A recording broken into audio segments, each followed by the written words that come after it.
Hello and welcome back to session 8. Now you've gained the opportunity to listen to the hypnotic interview in action. You got to hear how we transition from the priming sequence into the hypnotic interview, into just the one standard induction that we've looked at in a couple of ways now, but also the therapeutic suggestion. You would have also heard a few extra things, but we're going to turn our attention to now for this session of your training. Throughout the demonstration that you heard in the different ways that we looked at the hypnotic interview, there are these extra things that we put into place are known as process instructions. Now, these process instructions essentially are a way to enhance, to raise, as we looked at in the FITR formula, but also to grow the unconscious moments that we spot every step along the way. Just like we're reintroducing the feedback that we would offer a few suggestions, give some trance themes, look with some power words. We want to find out what is the result of what we've said so far. Is our trance working? As an example, are we getting these unconscious moments? Or are we lacking in unconscious moments, which means ideally the trance isn't going the place it needs to go, and we need to change our approach. So one extra nuance to add throughout, whether you're in your hypnotic interview, you're in your priming stage, or even when you're throughout your induction stage or even your therapy stage, and this is across the board with any inductions that you do, as soon as you see an unconscious moment, we should be well aware now that we need to draw attention to it. And by drawing attention to it, we're helping it raise as a part of the FITR formula. So these process instructions gives us a clear example of how to do this. As we spot the unconscious moment, we need to take the opportunity to put our conscious attention, which is us as the hypnotist, onto the unconscious moment that our clients are having. We know again, and to repeat this again, an unconscious moment lets us know that trance is beginning or our client is in the middle of a trance. As per focusing attention on things, we have to put our attention on these unconscious moments to spot them. Now we can use these process instructions to add attention to them in our client to help them raise so the trance begins to grow. Now this is important. Just like conversational hypnosis, as we found out now, is very much a give and take. It's a feedback loop that goes around. This means that we can also create these little trances along the way. And we know that these little trances along the way will stack up. The FITR formula explains that there is a perfect scenario when our induction takes place. The P stands for the priming stage, the H is the hypnotic interview, and the first I being the induction. This doesn't mean we have to wait to get to this third step in order to create a formal trance.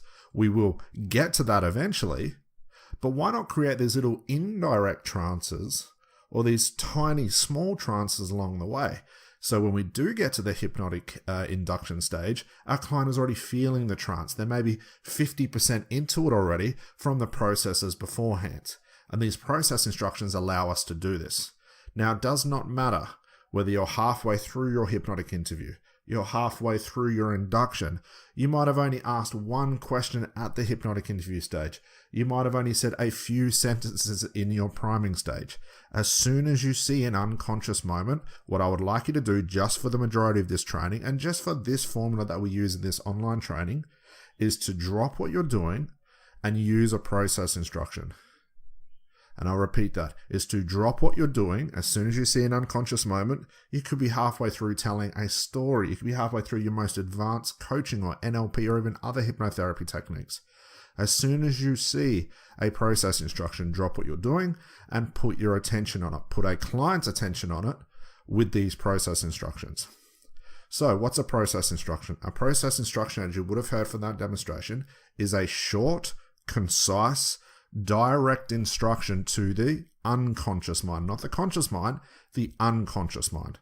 And the way you do this is by offering a short example of what you want your client's unconscious mind to do.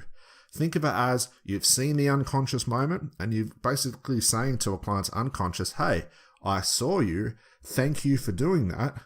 Please provide more. Please do more. Please grow this trance and I'll help you along the way. This is what a process instruction does. Now, if you look back over hypnotic history and the hypnotic literature, you will come across on many of occasions a man by the name of Dr. Milton Erickson. Now, Dr. Milton Erickson to this day is formally still known as the expert in hypnosis. He was a psychotherapist, he was a medical doctor, but also was what brought hypnotherapy out of the dark ages and into a more accepted therapeutic routine. And even to this day, he's still widely known, widely talked about. Unfortunately, he's passed away now, and is still one of the greatest hypnotists and psychotherapists of all time. The classical process instruction that Dr. Milton Erickson was using, that is throughout the hypnotic literature, is this line: "That's right." Now, "that's right" is a short process instruction. Now, what still baffles experts to this day is how Dr. Milton Erickson was able to say a statement like "that's right" and gain some vast hypnotic unconscious moments, from full body catalepsy, from a client dropping into trance completely, and also some very deep and unconscious processes just from one simple process instruction. So what's important to realize here is this is how he was doing it. The process instruction is like any other instruction you give. It could be the same as any hypnotic suggestion that you give. What's important is when you do it. And this was important for Dr. Milton Erickson. It was when he gave these short, concise instructions that made all the difference. As soon as he saw an unconscious moment, he would give a process instruction. If he didn't see an unconscious moment, the process instruction is irrelevant at that stage. So what we need to do is look at timing. As soon as you see an unconscious moment, you're going to use a process instruction to encourage it, which means you're encouraging the trance and you're integrating with the unconscious mind. You're stimulating it. And again, you're using the unconscious moments every step along the way. So let's look at some examples of some more process instructions that you may have heard during the demonstration, but also you can put into place when you're seeing your clients and you're speaking to them and you're going through your routine and you spot these unconscious moments. As we stated, the classical, "That's right." Here are some more. "There you go." "All the way now." "More and more." "That's the way." "Even more." "Getting closer." "Deeper now." "What's that? What just happened?" So there's some other clear examples, and this is not an exclusive list. You add to this list at every stage along the way. But what's common with these statements? They're not long drawn out. They're very short and straight to the point. What you're doing, like I said, is you're getting the unconscious mind's attention by saying, "That's right, give me more of that." Or you're essentially saying to a client, "There you go into trance now." Or "More and more, you're closer to trance now. Getting even closer now to trance. Deeper now into that trance." But by shortening it down and only offering a very vague statement at the right time, you are talking to the unconscious moment. Now, what tends to happen when using process instruction is it feels a little bit silly to say something like this throughout a conversation. And this occurs because of this. You'll tell a client, you'll see an unconscious moment, and we know that a client won't be aware that they're having an unconscious moment because it is unconscious. We will see it, we will hear it, but if your client isn't well equipped with understanding, especially this style of hypnosis, or has no idea what you're doing or how you're going about their routine, these process instructions almost seem like a non sequitur. They don't follow normal structured conversation, and they seem a little bit out of the blue, so to speak. And what tends to happen when you use a process instruction like, "There you go," your client's conscious mind may do something like this. Your client may say, "There I go what?" Or if you use the "that's right," the classical statement, your client may say, "That's right. What do you mean that's right? What am I doing right?" This is the conscious mind in action. If you use the "that's the way, there you go," your client may stop mid-sentence, look around their body and try and figure out, what the hell are you talking to? Or what are you talking about? I don't know what you're saying.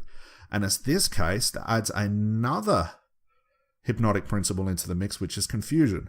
Your client will be under immense confusion while trying to figure out where you're going with this. What do you keep saying "that's right" for? What do you keep saying "deeper now"?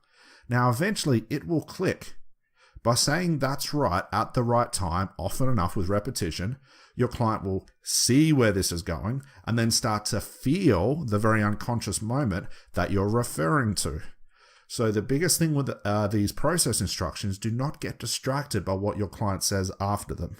If your client doesn't follow where you're going and doesn't make mention of when you've said "that's right" or "more and more" or "all the way now," that's great. Just keep going on about your routine. When you see it again, offer another instruction. When you see another unconscious moment, another instruction, and so on and so forth.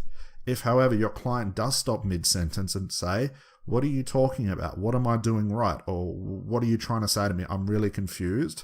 The confusion from this is another unconscious moment. Don't let that conscious mind confuse you. Don't let it derail you. These process instructions are used with the right timing.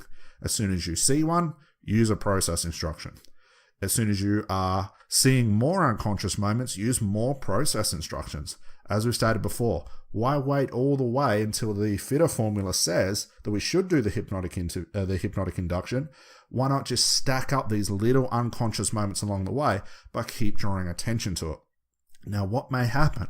Let's say, for example, you're halfway through your hypnotic interview and you're seeing a lot of unconscious moments, so you're using a lot of process instruction. That's right. There you go, all the way now. You could even stack these on top of each other and make longer sentences, as long as you're drawing attention to the unconscious moment. Your client may be so engrossed with the trance that they can't even speak and they fall into trance even before you finish the hypnotic interview. Your goal right here is just to let them go into it. Let them go into the natural unconscious trance that's occurring from the process instructions, rather than keeping them semi-conscious just because you want to get to the end of your hypnotic interview.